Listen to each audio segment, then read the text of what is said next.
Welcome back mga kalapatids. Dumating na si RC Stichelbout at saka isang ibon natin na babae na Stichelbout. Galing Baliwag, Bulacan mga kalapatids. Isang ibon na lang inaantay natin. Papasok na yan si RC Stichelbout. Talo na, andyan na yung pares mo. Tatalo na yan mga kalapatids. Yung isa nasa taas na rin, oh. Yung babaeng ibon pumasok na sa loob mga kalapatids. Si RC Stichelbout, andyan na yung pares niya. Tapos may dalawang itlog sila mga kalapatids. Sana yung isa dumating.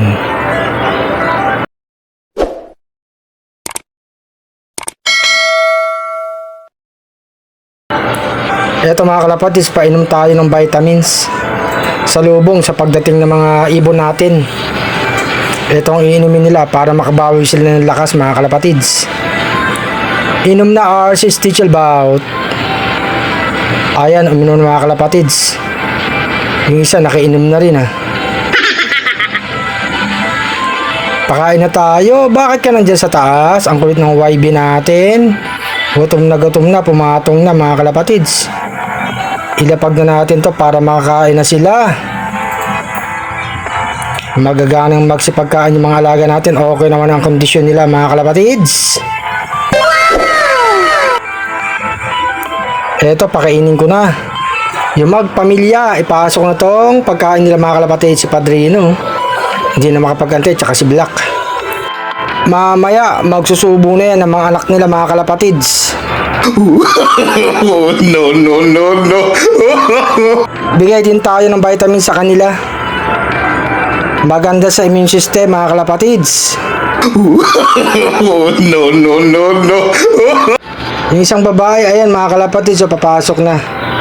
Tatalo na yung mga kalapatids na makakain siya at makainom ng vitamin. Ayan, tatalo na mga kalapatids.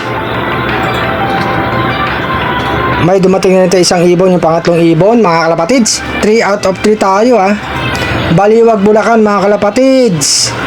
Talo na, nasa loob ng mga kalapatids.